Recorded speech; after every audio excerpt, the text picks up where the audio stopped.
Alrighty, folks, today we're going to talk about how the United States and China ended up in the situation that we currently find ourselves, where China is supposedly a rising power with this burgeoning global economy, and how they went from a backwater into the chief geopolitical enemy of the United States. So, if you go back a couple of decades, we were told this comforting fairy tale about China. We were told that if we welcomed China into the global economy, and if we invested in their factories and handed them our technology and opened our university and gave them capital and access to our intellectual property, and if they, integrated into that rules-based international order, that China would eventually become more like us. It would become more democratic, more free. It would follow the Soviet path. It would open up economically, and then it would open up politically. Some people were calling this approach constructive engagement.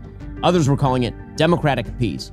Again, the idea was sort of that if a McDonald's was in a country, then it would turn somehow non-authoritarian, that prosperity would bring moderation, and that wealth would eventually bring about peace. Well, not so much. The reality is the Chinese Communist Party never accepted the idea of American hegemony. They viewed America as an enemy. In fact, they viewed and view American might as a symbol of Chinese surrender and a form of national embarrassment. America creating what the